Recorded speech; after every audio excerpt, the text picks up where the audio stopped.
All right. How's it going? Hi. And I like when you do the intro like that. That's good. Sup. Sup. And welcome to Dark Alignment Podcast. I'm Brittney. And I'm Amy. Also Eruca Rose on Instagram. And I'm at Britt_Oakley on Instagram. Woo. And we are a true crime / astrology podcast. Mm-hmm. And we're on all the platforms. All of them? Kind of? Kind of. Enough of them. Are we being We're on a honest lot of about them. this? We're on some lot. platforms. We'll put the list somewhere. The links are in the description. Sure. I'm going to say that with confidence because I don't really know. But this is our first show in 2020. So, oh yeah. Happy 2020. Happy New Year. Happy New Year. Happy New Decade. Yes. Here we are in the new year. And it's now February, which is crazy. I felt like January was wild and we recorded I think January is always like, it feels like nothing's happening and everything's happening. Yes. So I don't know if you guys have felt that energy too, but it's been really wild. Oh, the astrology for January was insane. I felt it. Yeah. Like, I mean, let's be honest, friends. I felt it. Yeah. AF. Mm-hmm. And then Amy and I have actually spent like the entire day together today. So we're like doing great. I'm hoping this is a really like in tune episode because somebody celebrated the arrival, not the actual arrival, but we had baby sprinkling. The expectant arrival. Sure. We're like, hey, this baby's coming soon. Let's party, buy presents, and play games. Had a baby shower, baby sprinkle. And everybody voted because Amy does not know what... We don't know the gender. Mm-hmm. We decided to keep it a secret. Well, not a secret because we don't know. It's a secret from the universe. Yes. Kind of. So we wanted it to be a surprise. That's what I'm looking for. I love it. And so we had people guess on the gender, and then the baby's due on the cusp of Pisces and Aries, so we had people guess what they think the zodiac sign will be. Yes. The overall consensus was a girl, Aries. So we'll see what happens with that. It was freaking I'm awesome. more girl Pisces. That's what I want, but that's because I'm a girl Pisces. So also I would like to say I won a baby shower game, you guys. And it's kind of the most ridiculous one. I won guessed the baby food. So I ate baby food and I guessed that it was... She knew what it was. Mm-hmm. It was banana pear. Banana pear. I stomped the competition. Nobody else got either of those fruits correct. And I won this amazing candle that I wanted to... Wow. Ooh, wow. Candle, ooh. Give out candles. So I'm excited about my candle. It smells amazing. I'm going to use it for my baths. It's like the perfect, I like the dark energy candles for a bath. I thought it was fun. And it's and it's like very simple, minimalistic, but kind of witchy. Yes, that's exactly it. Mm-hmm. And the scent is really witchy. The scent is, what is it? Crypto Mint with an E on the end. The names they came up with were really cool. Sounds pretty fucking fancy. Over. Mine says Twilight Lavender. Oh, shit. Mm-hmm. So now I have Twilight Lavender. So that's been kind of like our morning, which is great. Mm-hmm. And then, let's see. Our last two episodes, I'm going to do a recap. So last time we were here, we did the Columbine killing. So Amy did a Sinistry reading, and I told... Check that out. Yes, check that out. Really cool. I told the survivor story. Like, I told it from the perspective of the survivors of Columbine. Mm-hmm. And then the week before that, we did Jeffrey Dahmer. So if you have not listened to Jeffrey Dahmer, that's episode 9. You have to learn about Jeffrey Dahmer. Yeah. So this is episode 11, which is just really crazy. We've done so many. If you haven't already liked and subscribed and followed us, please do that now. Mm-hmm. We would love to have your support. The bell, too, and getting a notification. That way you don't miss this shit. Mm-hmm. Also, bonus content for Patreon is going to be live. We have already recorded it, so we started a new thing that we just kind of came up with where it's like Amy's prediction. So it's a couple minutes. Yeah. Couple minutes of me glancing at the chart before I hear the story because I don't really remember a lot of the stories. Like I'm always interested in true crime, obviously, but I don't retain it for very long. I commit it to memory so hard that like people can ask me about specifics, or they'll say something about an episode we did 8 months ago, and you'll be I'm like, no, let me tell you everything. Like I don't know. I encode it in a way that it stays with me forever. But yeah, I can give a few ideas of how I think this person's going to be before hearing about what they did. So if you would like to hear that and hear Amy's predictions and just kind of like her forethought on the person that we are doing today. So far, she said I did pretty good. So she was fucking nailing it, and she didn't even know it. And so I was going crazy trying to like not. She wants to spill. She wants to just start talking. But She's I have so to say excited that to start telling the story. I had to save that for you guys, so we're gonna get into it here shortly. I do have one more, like a shout out. Yes. So this is crazy. I have a super cool coworker, Katie. What's up? So Katie lives in Illinois, and we've only worked together. She's new to my company, so we kind of like made a really cool connection. She's awesome. And living in Chicago, That's awesome. She's in Gacyland. Like, she lives in, like, Gacyville. And she started listening to the podcast and listened to that episode. And she reached out to me about, like, a 1 degree of separation. Actually, it's more like 2 degrees of separation from this story. So crazy. She actually sent me pictures of her uncle carrying the bodies out of Gacy's fucking house. So it's like... I can't imagine knowing someone, like... Yes, and there's more to that story that I like can't really say because you know I want to respect people's privacy and like their story and some of the things that are going on there. But it was so cool. She actually sent me the picture of him carrying the body out, and she like circled it and like pinged it to me on chat at work, and I was just like, "You're so like, cool!" What? Okay. So Katie, you're fucking awesome. Thank you for sending that to me. And anybody, if you have any connection to anyone we've covered, we had someone on our Instagram comments talk about going to elementary school with one of the Columbine shooters. Shut up. I can't remember. Did you see that comment? No! you need to go look. Shut up! Somebody, they knew him when he was younger. Okay, that's fucking cool. If you have any sort of connection to any story that we've talked about, please share it with us. Like, share why you like it. Share what you think is cool about it. Yes. We love hearing it, and we love connecting with you guys. So thank you for those of you who've interacted with us. It's so cool. Like, we love it. So keep it coming.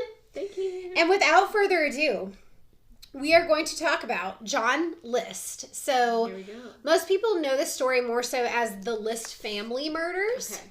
Because John List actually committed familicide and annihilated his entire family. Great. And I'm staying true to my resolution, you guys. I know it's February, but I'm not going to fuck it up. Oh, yes. My resolution is citing my sources. I'm doing good. So I watched a YouTube documentary called The Worst Massacre in American History, John List. So it actually, I was very surprised to know that it included interviews with him. I've never seen an interview with him before. I know this story. I've known this story for a long time.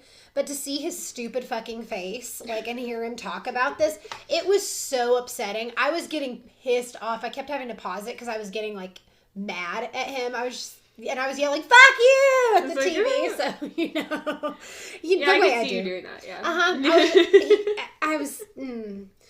He made me feel really furious, like the way he talked about his crimes, and that it was just adds so much. It's so insulting. I could see that. Yeah. It's so fucking insulting. He minimizes the shit out of it. I'm just like, you are such a dick. I like that genuinely Virgo Mercury placement. Yeah. It's rough. So.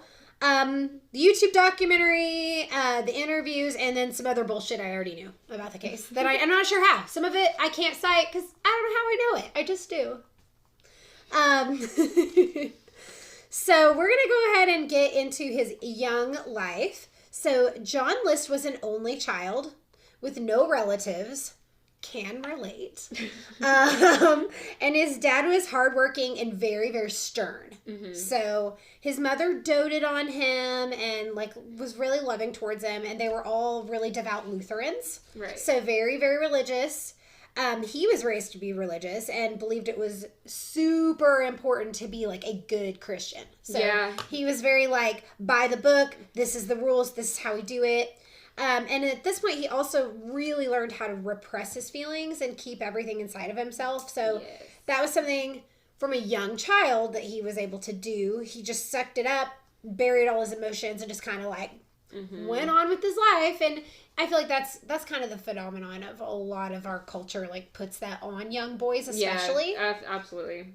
So, you know, and I also would like to add, I didn't even talk about when he was born. He was born September 17th, 1925. So you're talking like when he was a little boy, we're talking the 30s and 40s. Like shit was so when I say stern, I mean, it's like, we're going to beat you with a belt kind of stern. Like it's such a different time. So for context, that's important to include. I apologize for not mentioning that sooner. So we're going to move on to his early adulthood. After he graduated from high school, this is where you nailed it. He fought in World War II in Germany and witnessed some like extremely violent combat during the first week of war. You fucking nailed it. That's why I was freaking out. I was like, oh God. So after that, he attended college in 1946. So he's home. He got a degree in business administration, which is like, that's a solid degree, especially if you don't know what the fuck you're going to do. Like, oh, for real. That is like super solid. So he was, you know, had plans. He moved to Virginia. And at this point, he meets his soon-to-be wife named Helen. And I put, she was a 25-year-old widow. And then in parentheses, I put, but how? Like, I don't, that's so young to be a widow. I guess I was like, young. I guess, and there's plenty of things in the 20s and 30s that. Yeah, this is 1940s, so yeah. Well, still. But, I mean, still, not that much different, but I just put, but how? Then this part. Are you ready? Okay. So they started dating. They got married after only 3 months, which is, like, bad call. It was all very Lutheran. Like, the ceremony was real Lutheran. He was evaluated by a psychologist in prison, like after he was arrested, like years and years later. And he called his marriage to Helen. This is part of what pissed me off about him so much. He like literally called it, I'm going to direct quote, the first of several disappointments in my life is what he said about his fucking marriage. So I can see that with his chart. Yeah. I know you kind of alluded to that, and I was like, oh yeah, there's relationship problems where he like thought his marriage was a fucking disappointment. What an asshole. So apparently he was forced to marry Helen because she said she was pregnant, and turns out she wasn't. He resented the shit out of her for years and felt like she misled him to marry her, and it's like, calm down, bro, you're not fucking special. Like, stop it. But he hated confrontation too, so he like repressed all those feelings and just really resented her for a long time. And now this section's called "We're Happy, Let's Have Kids." Now that you're not pregnant and we're married, let's have kids. So they actually had 3 children, and at this point, Patty is the oldest. She is 16 years old. They have John Jr., who is 15, and then they have Frederick, who is 13. So, like, they're all born within 4 years of each other, which sounds insane and terrible. He appeared on the surface to be, like, a really attentive parent, but honestly, who knows? Like, I don't know what was going on with this family. He thinks he did a great job in his fucking prison interview, and he says he loved them all. Vomit. Apparently he was unable to express his feelings. We all feel so bad for him. These are my notes I was writing while I'm watching this. I was so angry. He was also pretty inconsistent as far as like career went. So this is, okay, are you ready to have your mind blown again? Okay, yeah. Because you said this. So they moved around a lot for him to find work. They struggled a lot, and he was an unsuccessful fuck. My notes are hilarious on this. I can feel the hatred. He was actually let go from every single job, and not because of performance, because of his garbage personality. Like, everybody fucking hated him. Okay, I can see that. Yes. Yeah. Okay. I'm trying to take more notes this time. Okay. So finally, he gets his big break, and he gets hired as the vice president of the First National Bank of New Jersey. So he's like balling hard at this point. And now let's talk about him being a dad. What kind of dad is this guy? Intense. That's actually, you called that right from the get-go. Stern. Yes. Yeah. So as soon as he had the money, because like when he got that VP position, I mean, it came with a fucking lot of money, like a really good payout for that. And then he immediately bought the family a giant mansion. Okay. But he probably really cared about how things looked. Oh, appearances were a big deal. His what he's known for really matters, yeah. Right, because so far he's just known for having a shit personality. And being bad at life. So... And his religious stuff. He was probably really putting that out there as like a... Oh, but look how religious, too. He was putting that out there in a way that, like, grossed people out.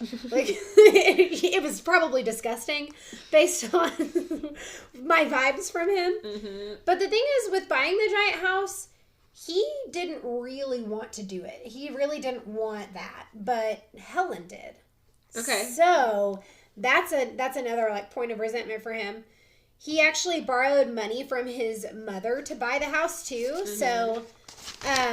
he was basically like an accountant at this point, like living in his dream home. He lived with his mom, his wife, and his 3 children. So his elderly mother actually lived with them on the 3rd floor. She had like her own apartment kind of thing. Mm-hmm. Like, you know how it is when you've got that loft apartment in your home and you're like, Mom, I got you.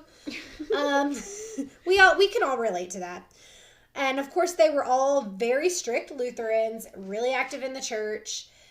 People described him as being, like, quiet overall. Mm-hmm. They referred to him as, like, soft-spoken. These are, again, the way that people perceived him. Probably almost schemy. People thought he was just, like, this nice, quiet guy. Like, soft-spoken, deeply religious, very introverted. So he probably had his guard up at all times. Very people probably really reserved kind of appearance. Yes. Yeah, it's Virgos can come off like that. So, like, their whole family was like this, too. Mm-hmm. So there were never really, like, any red flags for anybody because this seemed just like their personality. Like, this is just how this family is. This is it like, fit in line with the status quo. So, this is their vibe. This is what they are. This is what they do. They live in this mansion. They're all quiet and soft-spoken and introverted and religious, and they love being Lutheran. So... he was also, like, known as being a super nerd, and people referred to him as the kind of guy who mowed his lawn in a suit. Tedious. No, in a suit. Oh, and in a suit? Because he cares about his appearances. Because he's a fucking joke of a human. He takes himself so seriously. To me, that's, like, really, Jupiter and Capricorn. Like, this is all, like, a lot of... Okay, you're getting it. Yes, go ahead. This is fun. I'm interrupting you, but... No, I love that you did the predictions, and it's just like... I feel like I got a jump start on it a little bit. This is really fun for us. I like it. I can't wait to see what the full reading turns out. With this, like, this is a different energy for us, too. Yeah, this is great. Okay. So we're experimenting with knowing a little bit before. So from the outside looking in, everything looked great, but those marital problems were, like, boiling up under the surface. Mm-hmm. So... yeah, he's not going to be able to let that go. That intensified his, like, overbearing, and not my words. And overbearing was what was used in the documentary. Mm-hmm. And I put, not my words, we don't victim blame here at Dark Alignment. we do not. We would never. So he was, like, overbearing to the people who lived with him. And then after a year at the bank, this fuckhead was fired again. He didn't fit in and nobody liked him, so that was, like, the major downfall. Mm-hmm. He was such a failure and he, like, couldn't provide for his family, and then he decided to hide that. He pretended he didn't get fired, actually. He faked having a job because he was super ashamed, which is just, like, pretty wild. Like, you're the provider for your household and you're just going to pretend you have a job. So he would put a suit on every day, leave the house... drive to the train station, get on a train, ride that bitch around town, and then fucking try to make everyone else think that he was, like, hot shit, like, doing stuff. And then... oh, that's really... yeah. So he can, like, at this point, he starts to see his family as, like, this huge burden, you know? That's his escape, is, like, this like mode of like travel and delusionment and feeling like he can express himself. I'm still pretty special. I got on the train today, bitch. Like, that's kind of his vibe, and it's really weird to me. So he was really resentful of his family, and he continued this shit for 5 years. And secretly worked like a bunch of random like bullshit jobs. So this guy is a like to do that for 5 years, like, what kind of, like, master manipulator do you have to be to, like, keep that up? And also, that sounds exhausting. That sounds so stressful, like, feeling like you have to do that every day and live this, like, other life for so long. Like, that's crazy. So now, let's jump to the next section. It's called Murdering Times. And it's not great, so buckle up. This is the trigger warning. You're about to hear some fucked up shit. So far, we've been a pretty smooth ride. We've just been hearing about somebody who sucks at life. Now he's going to suck even harder. He was getting really desperate and didn't know what to do. He's been, like, fucking playing this game for 5 years. He contemplated suicide. But that would make him go to hell, you guys. And... Nope. Not John List. He was like, not me. Not today, Satan. Not going to hell. So, you know, he's got to come up with another solution. Right. Even though he should have done everyone a favor and gone with plan A. The next best option was just, you know, murdering everyone. It's fine. Not going to go for help. No. Apparently, that puts you on the fast track to heaven. I know that's not too far, but... So here's the reasoning behind this, which is like the psychology of this is nuts to me. I mean, I hate to say that. I don't mean to say it. Oh, no, I understand. You know what I'm saying. You understand. You guys understand. Guys, it's... Right. I'm so sensitive to mental health things. Like, y'all should know that about me by now. But if you don't, I'm saying it again. So in his mind... poverty was a horrible sin that he thought was worse than murder. Yeah. So poverty was like the ultimate shame, the ultimate sin. So religion like really fucked up his view of the world here. And about a week before the murders, he started to prepare what he was going to do. So very premeditated. He wrote letters to the schools that his kids went to. They received letters informing them that each of the children would be absent for an extended period. He claimed they were making an emergency trip out of town to North Carolina to care for a sick relative. So it sounds really legit. He's writing an official letter, probably before you even... He probably knew how to do that. Yeah. Like, well. Yeah. He definitely planned, like, every detail of this. And then on the morning of the murder... This is so gross, you guys. Like, this is sad and really a bummer. So, bear with me. I'm going to try to just, like, push through it real quick. He had breakfast with his children that day and tried to act normal so they wouldn't be suspicious. And that is a direct quote from him. Oh, my God. I'm sure. The kids left... I heard him say it on the fucking documentary. The kids left for school, so he went out to the garage. He got his murder fork... AKA a gun, ready for business. Who called it a murder fork? A murder fork. Okay. That's just what I felt like calling it. Oh, you did. Okay, I wasn't sure if that was he called it. His murder fork. Okay. I don't know why I said that. I get it. All right. You know, he's just doing stuff. It was 9mm that belonged to his dad, and then he got a second gun, a .22 caliber pistol from his war days. And then when his wife came down for her morning coffee, he fucking shot her dead in, like, point blank. So right in the head. Wow. Execution style. 1 down. 4 to go. Buckle up. Because next he went after his mother. Oh, wow. And she's, like, 86 years old. So, also, we're talking, like, a frail, elderly woman... Which just is so heartbreaking. So he walks upstairs to the 3rd floor where her little apartment was, her little setup. She was starting to eat breakfast and asked what the noise was because she had heard the gunshot. And he was like, oh, it's probably something out back. And he made it seem like that was his reason for being up there, was like he heard the noise. And right. Like, I heard a sound. I'm up here to check on you. And so then his mom gave him a kiss. Like, oh, you're so sweet. Thank you for checking on me. And that's like fucking heartbreaking. And then he kills her too and shoots her. Yeah. Then he goes back downstairs to clean up the scene from Helen. So he wants to get that done before the kids get home. You know, they can't see their mom there. Then they'll know what's going to happen to them. So it's horrible. In his interview, he said he was amazed by the amount of blood. And it's crazy how much is in there. this is fucked up. He added that Helen's false teeth were all over the floor and the table. Like, it's fucking everywhere. So. What a hassle. Mm-hmm. And he says this, like, so blankly, too. And then, like, so he drags her body into their ballroom. Yeah, these people have a ballroom in their house. And he, like, lays her in the floor. So. Okay. And at that point, he goes to the bank once he's got her settled and withdraws $2,000 from the account that he shared with his mom. And I looked it up, and today, $2,000 in today's money would be $12,400. So, dude, that's some fucking that's a lot. Inflated shit right there. And then he went to the post office to put a stop on their mail, so nobody's coming to deliver any mail. Then this bitch-ass loser goes home and eats a fucking sandwich and waits for his unsuspecting children to come home from school.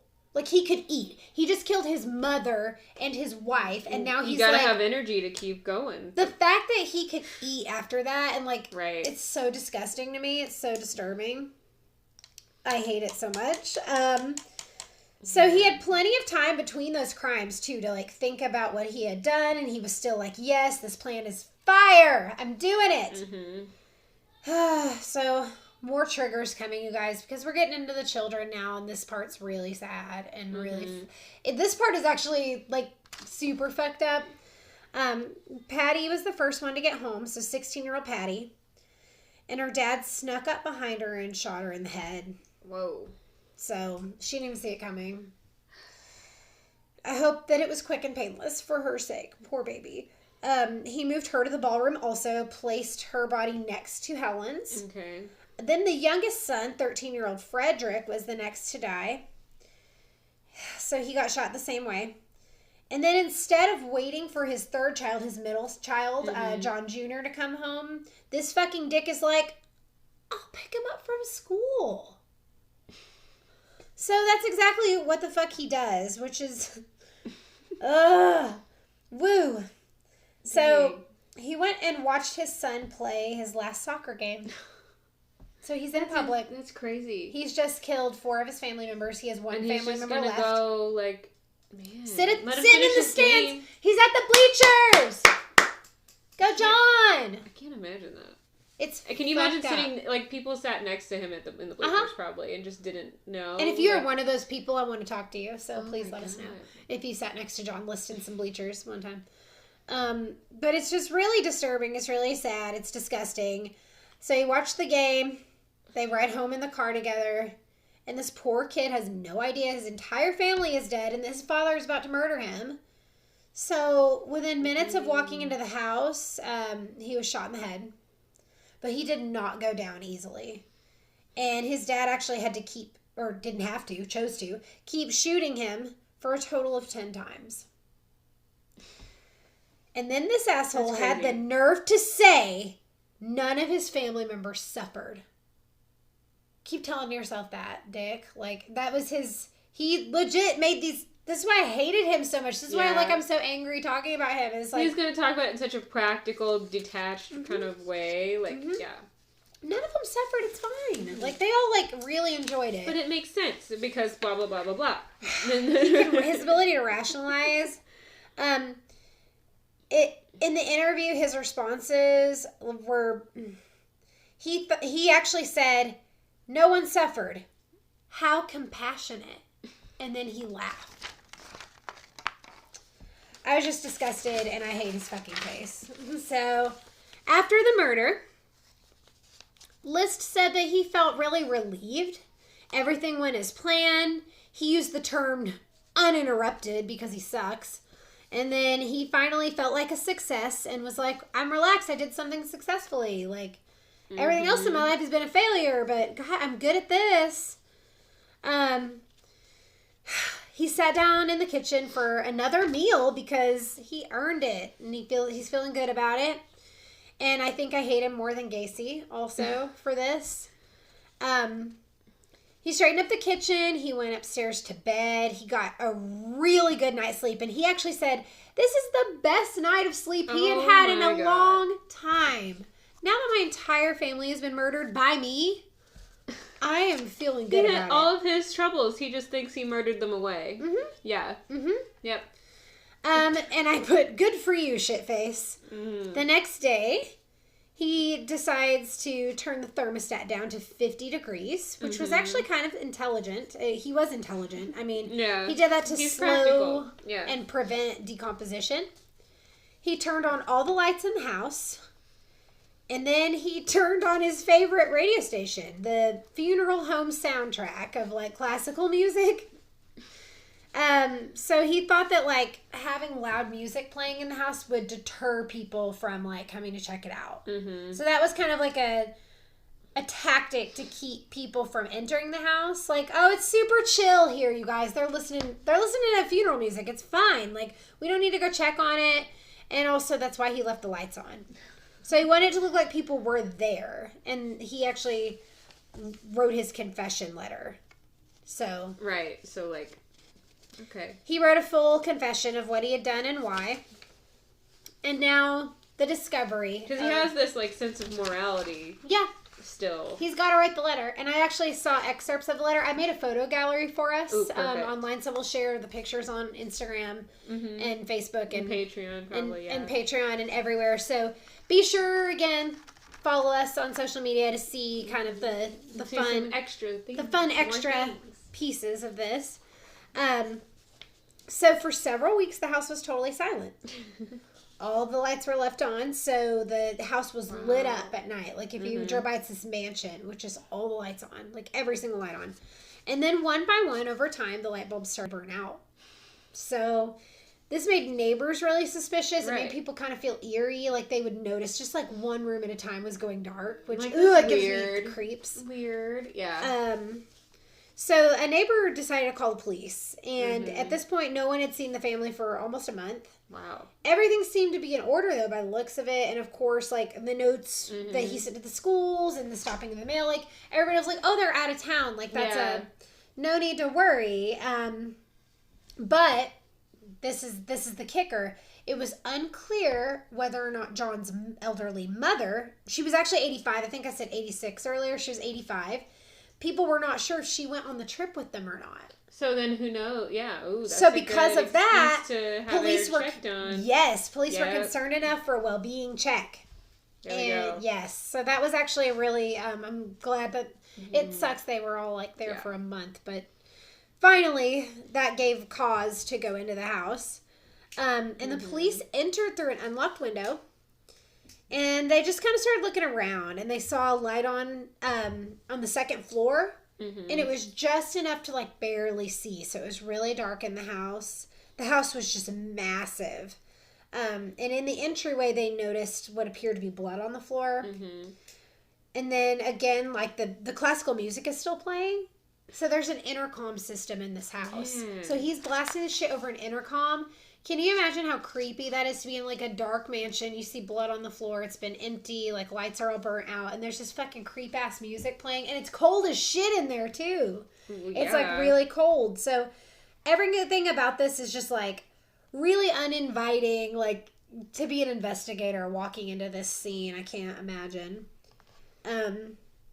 So, investigators said that it sounded, again, like the music you'd hear in a funeral parlor. So it was real depressing. I'm imagining, like, organ music, you know, what I'm talking about, like Phantom of the Opera style, like, organ music. And they eventually made their way to the ballroom. And that's where they found the 3 children and Helen. And they were all dead. For a while. Stuffed into sleeping bags and had their faces covered. If he colored on their faces, I swear to God, I wouldn't put it past him. He's such a jerk. And they were laid out in a nice, neat row, and they'd all been shot in the head. Wow. I've seen the pictures of this, and it is really fucking sad. It's really fucking sad. So, don't worry, I did not put that in the photo gallery. I wouldn't do that to you. So, they see the middle child. I'm mixing up my words now. The middle child, John, had multiple bullet wounds, and they realized that the mother was nowhere to be found, that John's mom was not there. So they're like, right. Where the fuck is she? So they started to search the rest of the house, which, again, I'm sure was terrifying. Mm-hmm. They weren't sure whether it was like a mass murder, a mass suicide. Like, police at this point did not know what was fucking going on because 2 family members are still missing. So they're like, okay. Right. The investigators on the scene recalled feeling like the perpetrator was still in the house. Like, it had bad energy enough to where they could feel his presence and felt like somebody was going to almost jump out. Yeah. Like those bad vibes. And then after about 45 minutes of searching, they found Alma, which is John's mother. Mm-hmm.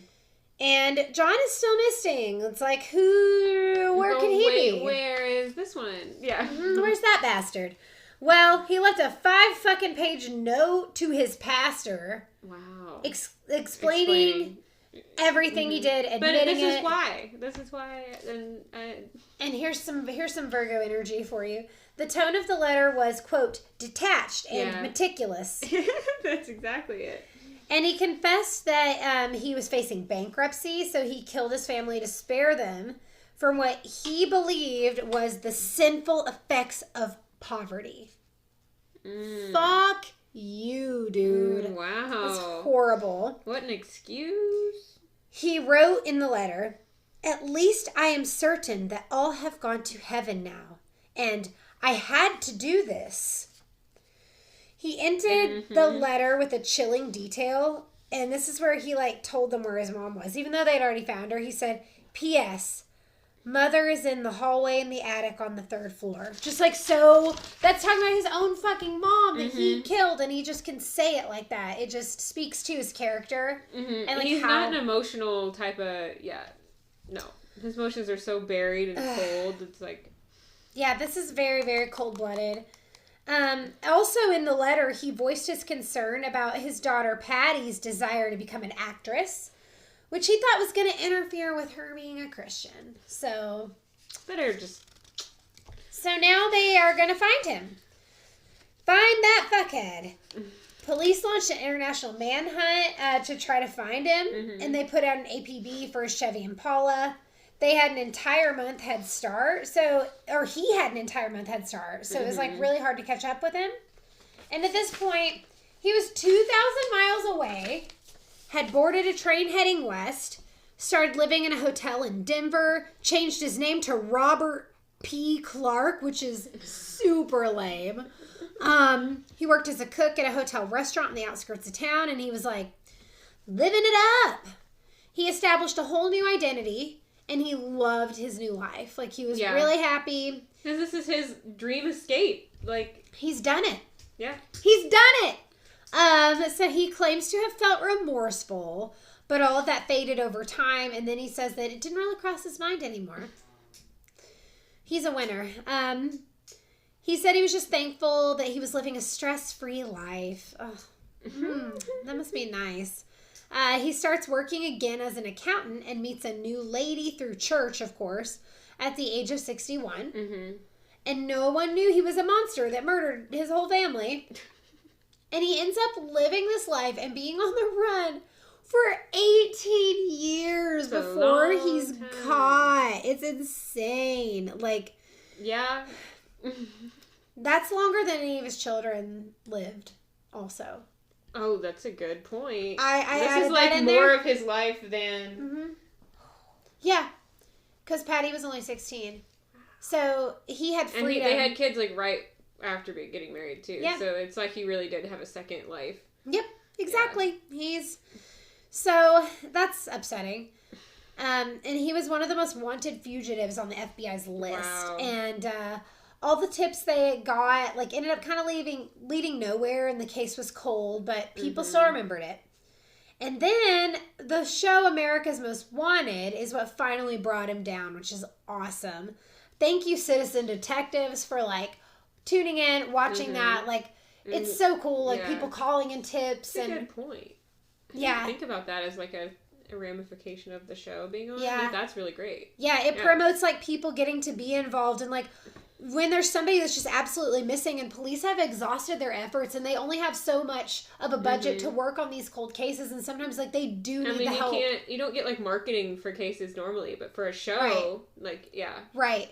And that's the mission of America's Most Wanted, of course. You know, John Walsh is amazing, and his horrible, tragic story about the loss of his son, Adam. And that story is a fucking nightmare. So if you've never looked at that story, it's so sad. But John Walsh has really been a big part of making sure crimes have been solved and like being an advocate, which is just amazing after all that family's been through. So this is a really weird thing about John List. The show America's Most Wanted was actually his favorite show to watch. I'm sure. Isn't that like... and actually America's Most Wanted He's probably really interested in this kind of thing. Yeah, he really was. And like they were reluctant to even air anything about him because they just thought he was so impossible to find. They almost like didn't even want to talk about it. But thankfully they did. And then like John List, I mean... Robert Clark, excuse me. He encouraged everyone in his life to watch it, which is insane. Weird. Just to see how, if he... This is a great show! Check it out! Like, it's weird. So, one of the main ways they caught him is a sculptor did an age progression wax head, like, sculpture of him. And it was amazing, like, how dead on it was. It was, like... so accurate that his next door neighbor ended up calling him in. So, good old... No, this is too similar. This is too, Good old Bob Clark. Wow. 11 days later, the FBI showed up at his house, and he was at work. So his new wife was there and answered the door, and she's like, what the fuck are you talking about? Like, she's oblivious to any of his past. Wow. She told him exactly where to find them because she thought there was no way it could be him. She was like, you know, apparently you guys have the wrong guy. You just need to, like, it's misidentification. Like, just go talk to him or whatever. So he was positively identified through his fingerprints, and he kept denying it, which is funny. But no, it's y'all have the wrong guy. I'm sorry, you look just like this wax head, and your fingerprints match. So we're pretty sure it's you, buddy. Yeah. So now, kind of some final things about the interview with him. He said, like, John List said that he thought about the murder again for weeks before it happened. And he really thought he was saving everybody by sending them to heaven. Mm-hmm. He thought it meant instant forgiveness, which is fucking stupid. He said he was said to have, and this is offensive, he was said to have an obsessive compulsive personality disorder. Okay. So he doesn't feel problems and instead represses them. There are a lot of people out there. It doesn't mean you can just murder people. There are a lot of people out there with obsessive compulsive personality disorder and different forms of it. I personally have like some obsessive compulsive spaces in my life and in my own mental health that I deal with on a regular basis. So it's just one of those things where I'm like, that's just insulting to kind of try to use that. Excuse. Yeah, to use but that I guess in this back way. Where the time period he's coming from, I'm sure mental health was used for excuses for stuff all the time. Right. I just, I just don't feel like this is related at all. It'd be different if it was a mental health disorder that included delusions of some sort and hallucinations and like audio hallucinations and like when you're hearing voices and you genuinely believe that it's like a higher power telling you to do something, and we've seen a lot of those cases. I mean, I think like he would have grown up when people are still being like committed into insane asylums, oh, right? Yes. So like it was probably like somewhat like the basis of that argument probably seemed reasonable to him. The asylums didn't start to like become abandoned and like that whole thing was kind of getting shut down until the Reagan administration, which I believe is in the 70s. I was gonna say I think it was later than because then they just dumped all the people in those asylums onto the streets, and that was a big part of like the homeless epidemic, where you have people with mental illness who now have what's a whole other story. I could rant about that one. Tortured probably in these asylums, right? Yeah, so it's just which if you've never seen the documentary Cropsy, holy fucking shit! Ooh, I got chills saying it. Okay, that's some fucked up shit if you want to talk about asylum abuse and that sort of a thing. It's hardcore though, so like if if you're on the fence about that sounds a little intense for me, don't do it. But like it's really eye-opening and really interesting. So anyway, let's see. He deals with his shit in like a really cold clinical way. Like that's just kind of his manner. He's really calculated. And the more he analyzes a situation, the more he comes to the same conclusion. It's just like more affirmation that like this is exactly the solution that I'm supposed to follow through with. And he, again, extremely detached. So wrapping up here, we're going to talk about the trial and conviction. Okay. So he was extradited from New Jersey for the hearing, or to New Jersey, excuse me, because he was in Colorado. He was extradited to New Jersey, and it was extremely high profile, of course, because he'd been on the run, America's Most Wanted, like this was a big deal. He never expressed any remorse and just referred to the murders as unfortunate. Yeah, I can see that. And then, of course, aside from OCD, he had no mental health issues and nothing that could explain his actions, but his defense, of course, tried to play it off like that, which is like, sorry, no. The psychiatrist that evaluated him testified and shot that shit down, like, really hard, which is great for that he, that was kind of struck down. This was so premeditated and so calculated. There was just, like, there was not much that his defense could do at this point. And then he had a confession letter that he wrote to a pastor. So, like, what are you going to do? What is the defense? Like, what is there to defend here? Like, his best chance is going to be trying to, like, get a good, like, make a deal and, get a plea bargain if he can. But he was convicted of first-degree murder in 1990. Okay.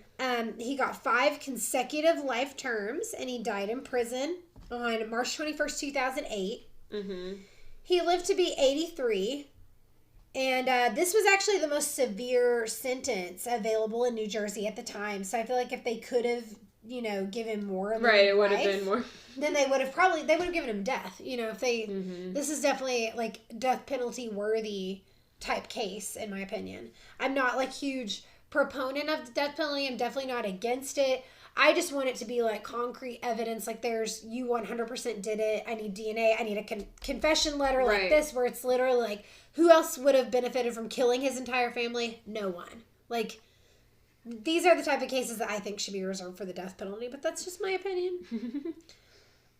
So, final thoughts.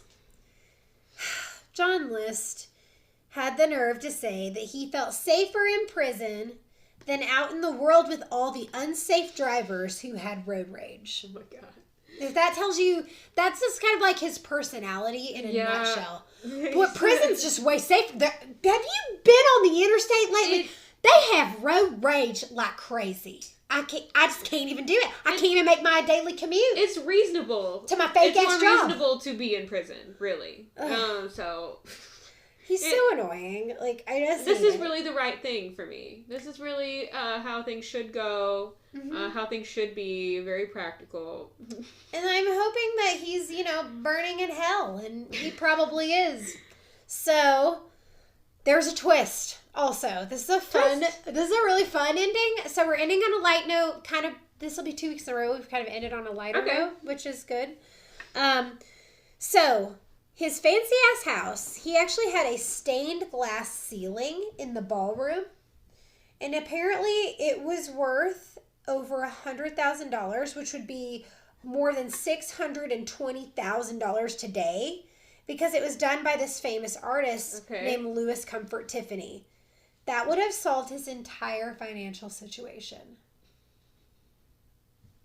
That he killed his whole family instead because he's stupid. Thank you. That's John List. What a piece of shit, you guys. I can't imagine. So that's the fun twist. I almost wonder if he had known if he would have even wanted to do that, because that would he was so stuck in his plan. That and also like it would have looked bad for him to do that, and it would have hurt his self-esteem on how like he feels and sees himself. Either that, or it might have been just like a way to buy more time. And like that's the other piece of this. But I mean, like $100,000, like That's actually kind of like, he could have played his fake game forever. But then it's probably better just to go ahead and it's just... In his mind, he made the right choice. The only choice. I don't know if he had... That's really interesting. Yeah. Yeah.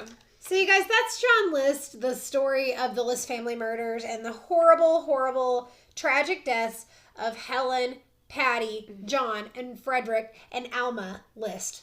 Wow. That's a lot of family members. So. It is. So we will jump into, and I'll give you some more information on his natal chart. Woo! Here we go. Party! Woo! Okay, we're back. Hello, we're back. It's time for the chart. And I have another orange. Well, no, you guys didn't see the other orange. Yes, you did. I ate a little bit. Did you? I don't remember. It's orange time. We love oranges here at Dark Alignment, and it's time to look at the chart of piece of shit John List. We have John List here. Pulled up. Or wait, what's his fake name? Robert P. Clark. We have Robert P. Clark. Ooh. I've never shown y'all. Oh, and in the light. We can get it to Yeah! It's like special effects / graphics. That's perfect. It kind of represents like the new moon that he was like born on, because like the sun and the moon come together, and like the moon and We're the light into symbolism as well. So yes, he was born on new moon in Virgo. So his sun and moon are in Virgo. Also, Mars is right there. My jaw just locked up when I tried to take that bite. Oh no. So he has a lot of Mars influence on himself too. And Mars is a lot about taking action. He's gonna really want to take action on all of these like views on how things should be and like very detail oriented type of things. He's self-motivated. Generally. You could say that. In a way. In his own special shit way. He's like really taking his personality and his thoughts and feelings and putting them into action in the material world. Okay. Then Mercury is also in Virgo, so this gives him a Virgo stellium when he has more than three or more things in the same sign. So he's also going to communicate in this way where he's kind of like...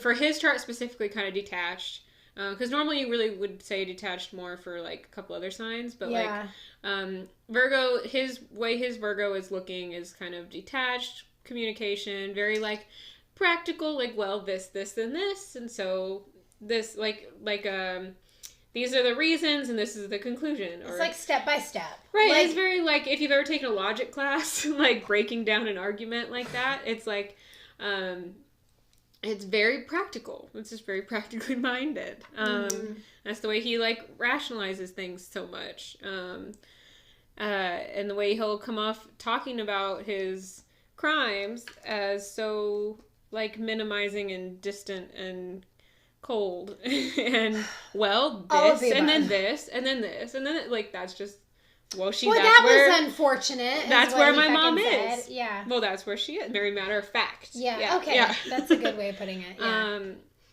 Because that like there's not a lot of feeling attached to really anything on his chart, except for this view of escaping. So, man. Let's see. Next, I have on here. Where do I want to go next? I wrote a lot of things. I know, you were like, my notes are kind of crazy. They're kind of chaotic. Well, okay, so I'm trying to go back to like, okay, so I'll try to go on maybe chronologically order. The chrono, whatever. So his Chiron is in Aries in retrograde. So Aries Chirons can show a lot of trauma around like aggressive type of situations. And maybe like in retrograde, it's kind of more reflective. Like it makes a lot of sense for him to have been like, maybe not directly injured in battle, but like witnessing all of it and being in that experience and having that memory always there. And like, and this could have reflected in other areas of his life as well as going into combat. This could have been like maybe there was somebody younger in his life that was like mean to somebody close to him a lot or something. Like I'm not really sure what his like childhood situation was, but like he's an only child, so Chiron it wouldn't have tends been like to a sibling, but it could have been a friend. I don't know. It doesn't never seem know. like he had a lot of friends, but I don't know. Maybe he did when he was a kid. He's just fucking maybe weird. He saw people getting bullied and he was like standoffish from that. Like I was like a ton of situations I could see this coming through, because Chiron tends to come through in multiple ways until you rise above it. Thanks, Chiron, for always being but there. But you do generally rise above it. Well, that's good. That's positive. It's something it's the wounded healer. It's like when you talk about heroes in literature class and they have that like fatal flaw, but that ends up being the thing that like carries them through the storm and to like, the fucking resolution. That becomes their salvation. Yes. Like it's you turning your wound into this like greatest aspect of yourself, basically. Interesting. Yeah. Okay. So that's a lot of what Chiron tends to represent. So it hurts you and hurts you and hurts you until you flip it. Whoa. Okay. So anyway. Okay. His is related to definitely the combat thing, definitely, and I could even see through that some possible PTSD, or even just like seeing himself in like a very different way with being with aggression and how he views aggression. But he's also so influenced by Mars being on his sun and moon. Like I think that would be really stressful. He seems stressed. Like he wants to be active, but he's very focused on doing everything how it should be, like the right way. Like he's very vocal about like I said, he's very vocal about his like views on how things should be, not his emotions. His emotions are more repressed with this Venus and Saturn and Scorpio. They are like very close to each other, just barely conjuncting, and this can bring like that stern kind of OCD repression thing he was talking about. And this is like in combination with all of his Virgo placements. This really fits. A lot of repressing feelings, being unhappy and dissatisfied with the world. He definitely was, and he voiced it after the fact, and then of course it came out in other ways, but like... Yeah, like he's secretive. It's almost like his inner world is just it just is so private, maybe he doesn't even see it all the time. Like, wow. Like it's not really necessarily his shadow side where you need to see it come out through other people, but I mean, like, it could be, but it seems more like it's just so ingrained and like dark in him. Like he's like he ruminates there and then he decides what he's doing with his life, but he's not like seeing it for what very it is. Disconnected, like from the self is what it sounds like to me. Like that's yeah, there's disconnection's a good word for that. And I think that's a good word for a lot of his life, actually. Yeah. Disappointed, disconnected, John List. Oh my god.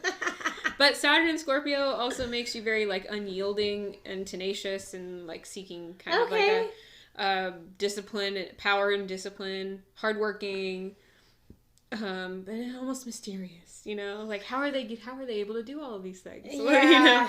Like wow, they get so much done. Because there's like a passion behind this discipline when it's working well for him. Okay, I can see that. And I mean, when I say working well, I don't mean that he's doing good things rather than bad things. I just mean with whatever he wants to be doing, it's going in he's going to have some discipline with it, because there's so much like just like kind of like a carnal drive with this kind of placement and with his Mars on his sun and moon. But with Venus there, it does make it especially challenging for relationships. There's like a restriction there.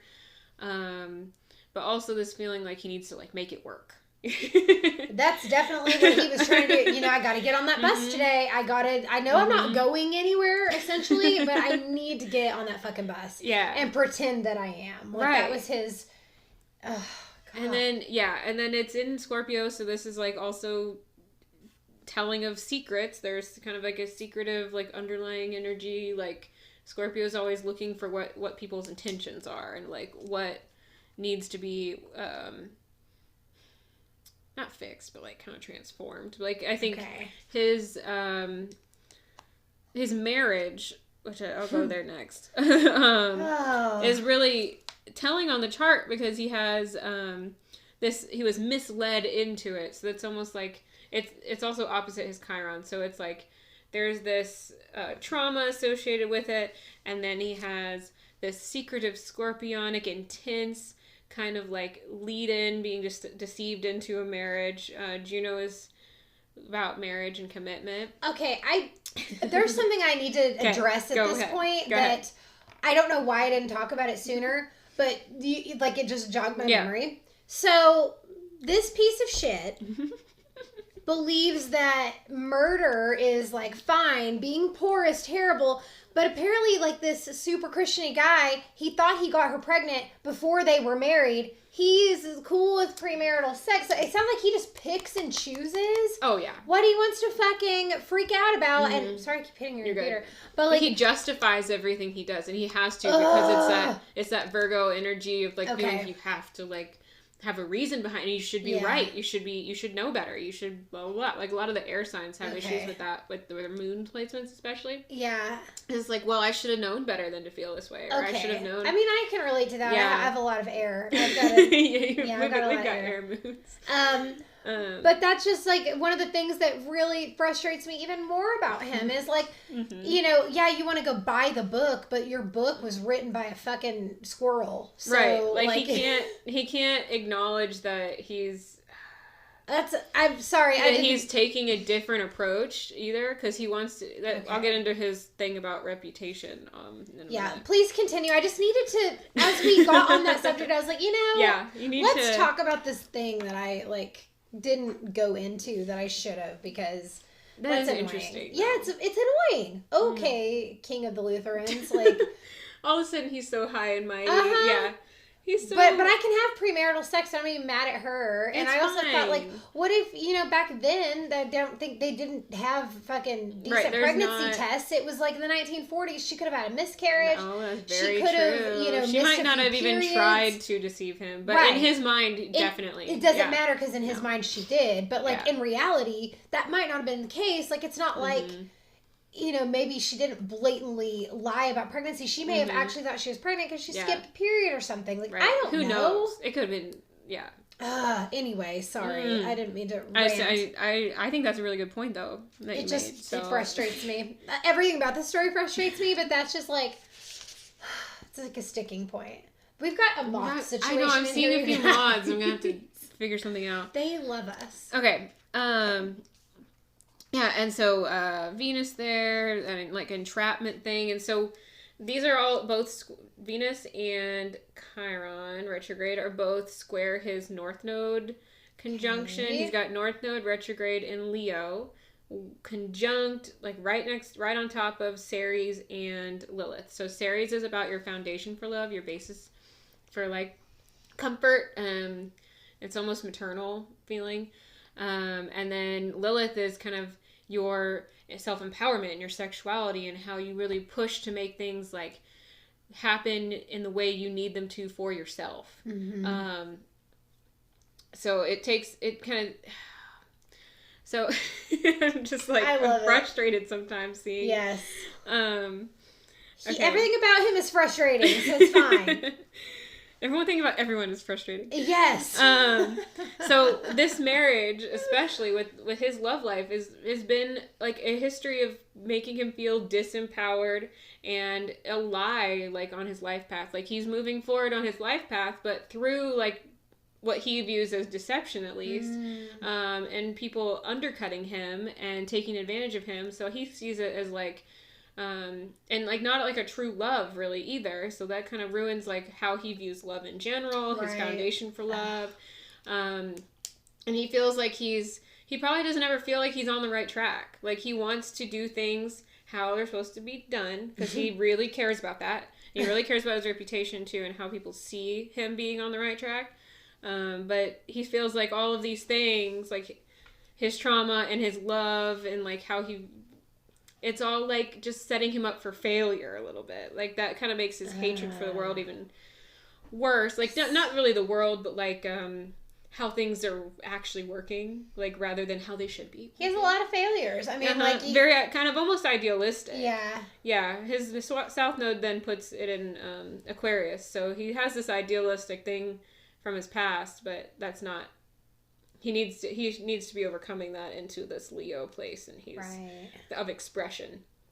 And this marriage and this family are really holding him up from that. Of course. He's very frustrated with them. And it's really interesting in Leo, because Leo is also about children and joy and family and celebration and really, like, culmination of all the things you should want. Like all of these, like, joyous things. By the book, it's part of the plan. This is what you should enjoy. Yeah, like, in expressing, like, you're supposed to have this, like, amazing, loving family, and you have a party. And, like, it's kind of like the 10 of Wands energy. Okay. I'm trying to think, like, where it kind of just looks like this big family celebration, and they're just like, oh, so excited. And everyone's having a great time. Everyone expresses themselves fully, and they're just so happy, and whatever. Having children, as many children as they could want, like, not even affluence, but, like, abundance. That's the word I'm looking for. Yeah. Affluence is more like Capricorn, which he also has an issue with. So He's got issues all over the place. And he has delusions over kind of what this should be. He has Neptune there as well later on in Leo. And then, what else did I say? He's going to be very vocal about his resentments on his marriage. I wonder what kind of, like, backhanded compliments and, like, these, like, I'm sure, passive-aggressive fucking comments that he would make to Helen. Like, probably very, You know he did. Because that's his mindset. Yeah. Because that's Mercury is involved. That's his mindset and how he's communicating. But he's probably going to do it in this kind of holier than thou thing, kind of like a demeaning way, like, kind of almost like if you had your Lilith in Virgo and you were pissed off, like, or like maybe Venus there, like it's kind of like he's already unhappy with the situation, and then the way he communicates is going to be very nitpicky and as if, like, he knows better than you do, kind of thing. Got it. Because, I mean, Virgo can be very nurturing and care for others, but on the flip side, they can see all these little things that they can pick at. So it's like... Makes sense. Yeah. They might not... It's like an analytical type of yeah, energy. It is a very analytical energy. Along with, like, the... like Aquarius and Scorpio, and but they do it in different ways, so it's different. So then we have his job thing, and this I'll get into, like, his job thing. Oh, so his personality, you kept saying, was, like, what was affecting his job. So they were like, this guy is so off-putting. Like, we don't even want him as, like, even though he's great at his job, he's just, like, so weird, we can't have him around. Like no. So I could see him being very overbearing, kind of, what's it called when people, like, micromanaging a little bit. I could see him doing that. I could see him being, like, even just, like, all that Virgo energy, like, of him, like, really, like, not that Virgos are always like this at all, but with his placements, like, I could see it being a lot, like, Sun, Moon, Stellium in Virgo, really wanting everything to be done the way he thinks it should be done. He was so fucking annoying. He tells people how to do his job, and if he's not self-aware, or if he's not, like, genuinely emotional, like, he's not empathizing with the people around him with his other placements, where, like, when Virgo empathizes with people, it's not really that big of a problem, because they want things to feel nice when they say things. But with him, that matter-of-fact speech and, like, that matter-of-fact, like, practical, meticulous situation he has going on, it's gonna be exacerbated in his workplace with Jupiter and Capricorn trining it. Oh, he was the worst at work. So I think it would definitely came out extra at work, and then him wanting to, Capricorn is also, it's representative of, like, the 10th house, which would be, like, your midheaven, your reputation. Since we don't have houses on this chart, it can show a lot about how you feel about, like, earthly gains and leveling up in your life, and how you are seen by other people. Yeah. A little bit of power, a little bit about affluence. So he a lot about structure. He loved structure. It's a place of structure. It's him like really wanting to expand. It could be, wherever Jupiter is on your chart, it's expansive. Mm-hmm. It's expanding that energy in your life, and it also makes you kind of like. Side note, like kind of makes you like people of that sign or people who have a lot of that sign in their chart. So he probably got along with Capricorn, or he wanted to. He probably liked Capricorn. Nobody was returning that vibe to him. But not sure if they would have really gotten along. He but maybe he liked probably people. Probably liked. Well, he ended up like people. getting remarried and like living a normal life after he committed all his crimes too, which is kind of like that's after he. Okay, I'll get to that. Okay. Oh, okay. And then I didn't know you had anything. I have a thought about it. Okay, I'm ready. I'm ready. I'm ready. I'm ready for everything. Expanding. Okay, so he's really expanding his appearance, his reputation, how he feels powerful. He's really. This also shows where he's like taking himself seriously. Oh, so serious. You know, he already has a lot of placements that make him want to make him take himself seriously, like that. That Saturn Scorpio thing, and I mean a lot of his emotive placements are all very challenged and conflicting, so he's really repressive of a lot of emotions. Mm-hmm. It just makes they don't make sense, so it's just not. It all makes sense except the things. Or he might rationalize his emotions. Okay. Like overly, so then they kind of just turn into. They dwindle into like these little things of nothing in his mind, and then he pretends they're not affecting him. They're like bullet points on a fucking. I felt sad, and then I felt blah, and then I felt nothing. Blah blah blah, and that's why it makes sense. And putting it away now. Yeah, like filing it away in a filing cabinet. But that's not how it works. Yeah, that's not how your emotions work. And, yeah, feeling also very restricted in life because his planet of expansion is in the sign ruled by Saturn, which is about restriction and structure. So it's kind of like not the best place for Jupiter to be. So he kind of it's more of that feeling of feeling trapped and wishing for this idealistic world that doesn't exist. Right. And then let's see. I think I said that already. So with his. Yeah, so he definitely wants to come off very, like, very practical and very well put together. Yes. But it's also tying into this view of him being very religious. So he has the asteroid Juno of commitment in Sagittarius, which is travel and commitment and religion. I haven't talked about it the whole episode, so I had to. Yeah, I almost did earlier when I said chaotic, and I almost started talking about her. But I waited until you said Sagittarius. So perfect. Okay. There, you guys. It's the Brittney moment. There we go. There it is. Every episode. I'm sorry. If you could just leave a comment below, like scale of 1 to 10, when the timestamp is of when Britney Spears was mentioned. Oh my god, we should start tracking that. Yes, we're gonna timestamp. How long until we mention Britney Spears? How long can I? Can you bet which part of the episode? Yes! we mentioned Britney Spears? We're gonna take a poll. People would probably be shocked that I waited this long. This is pretty long. I held back earlier. I really did. So, okay. Anyway, continue. Sorry.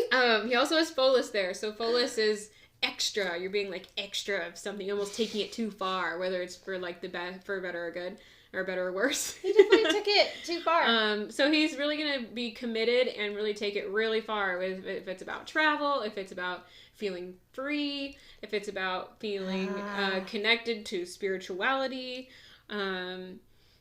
or sometimes it's like mental adventures, or like it could be literal adventures like travel, or it could be like mental adventures, or like a nice escape. Well, for him, escape, yes, but not necessarily for Sagittarius in general. Okay. Because escapism is more Pisces.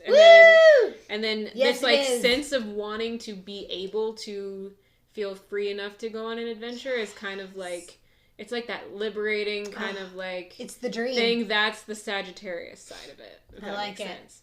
Where Pisces, you just want to like feel it. You want to escape and feel everything. And so it's really a little different. Where Sagittarius doesn't. It's like similar but different.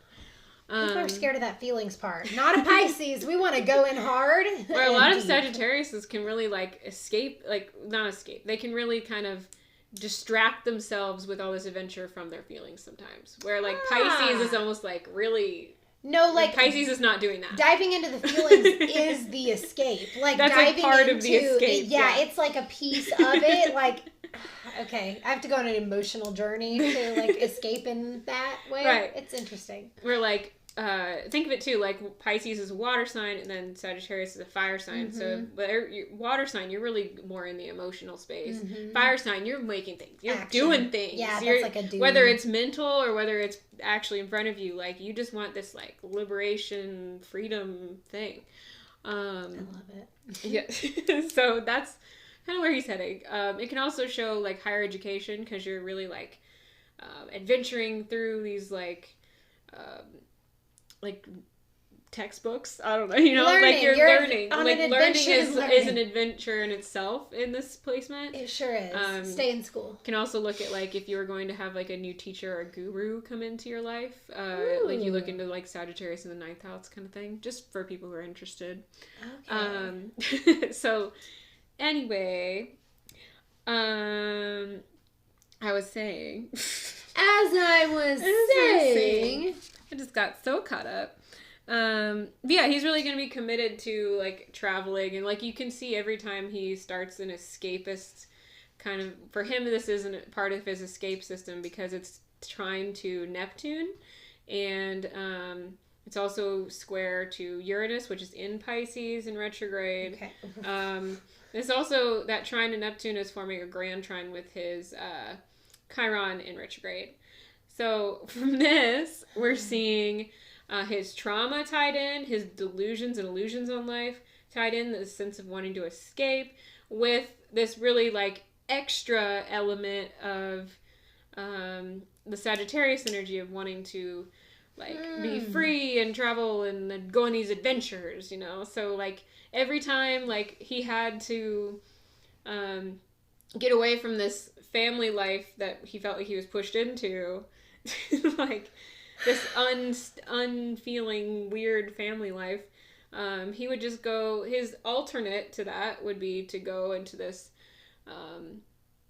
journey adventure thing, like escape thing, like when he lost his job and he was just like riding the train, like he could have been doing anything, but he decided to do something where he feels like he's like on an adventure a little bit. Like he is like escaping so into an adventure. I love it. That's kind of so like it, that helps his trauma in some way. Like it feels. No, I'm not unsuccessful. I'm getting my suit on. I'm going to work. I'm going through the motions of my day as if nothing has changed. He's doing what he should be doing, but then also getting this escape throughout the day, which I thought was really interesting. And he feels that it's healing to him, but then it obviously wasn't fully healing. And that really bothered him for a long time. And you can see, like, these squares were not going anywhere. That sin of poverty is just... From the Venus and Chiron to his North Node situation. So eventually he needs to do something about that because this is really bothering him. You know, I can only do this for 5 years before... I could see, like, this is just really, like, too much... I really just want to just do this escapism adventure part. Right. I don't really want to keep doing all of this other part. And he's always going to have reasons rationalizing why he's doing everything he ever does. So I think, and then being able to tie this into spirituality too, like, I don't know if I'm making sense or if I'm just going on, but I think like he decided that it would make more sense to have his family just go ahead and go to heaven. And so he would just go ahead and live like this adventure, fun escape life. Perfect. Everybody wins. Like that's his mind. He's essentially like, when you look at the chart, if you take out these squares, like that's like the main stresses on his life. Like he's just literally killing off the stress in his life and his mind. Like, it's really interesting to look at. He's an interesting guy. Like, all the stresses, like, are tied to what he just, like, his family that he killed.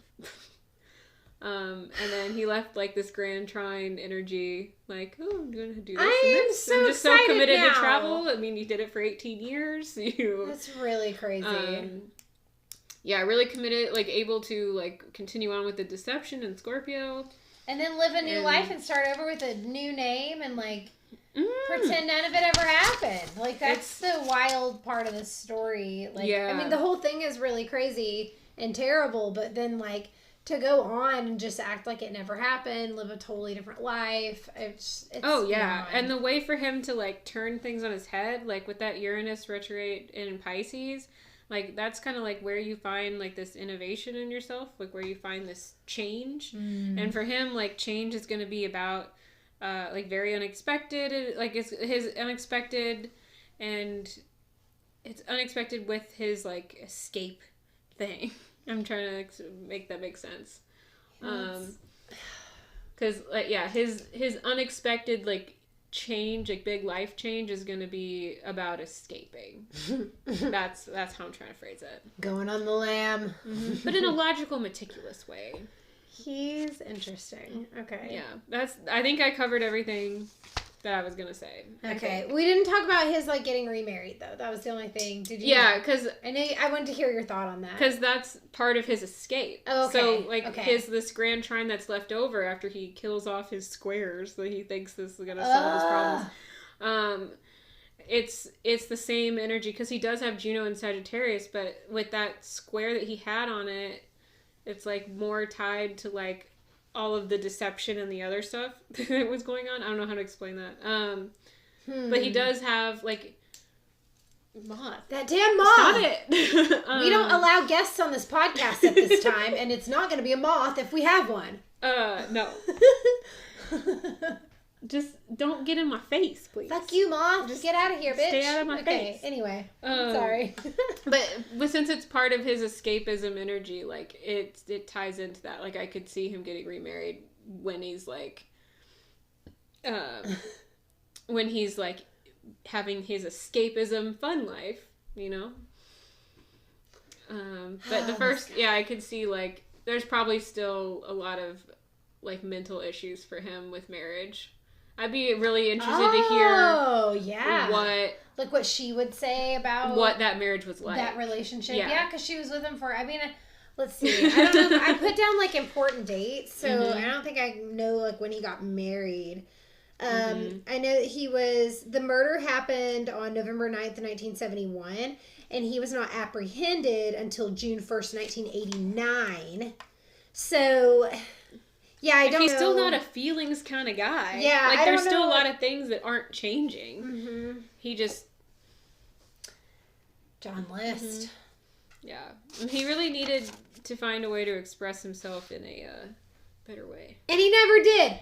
Never did. Loser. His North Node really needed to be able to express himself and empower himself and, like, find a healthy form of love, like, foundation for love. And that's kind of... he decided to...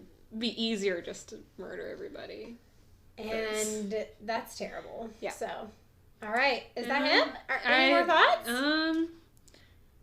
He probably saw, like, the murders as partly also taking his power back, being, even though it's so heartless, he really just saw it as, like, well, this is how I'm going to overcome this, and then I'm going to, yep. Wow. I think that's the only other note I missed. I did pretty... Okay. You did great with your notes. Did a lot of talking. That was a pretty fucked up episode, you guys.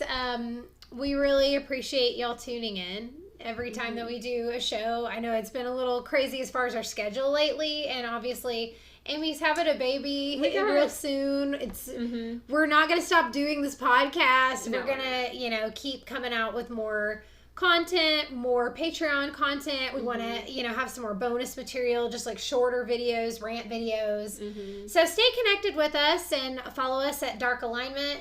We are on Instagram and Facebook. Yes. And you can follow each of us individually, like, subscribe, all the things, comment, tell us if you have any connections to any of the murder stories we covered. If you have suggestions or if there are stories you want to hear, there's charts that you want to hear about. Yeah, definitely let us know. Reach out to us. We are into it. We're just so grateful. Thank you guys so much for being here. So, yeah, keep being awesome out there. Continue to love yourselves, take care of yourselves, and we'll see you next time. Bye.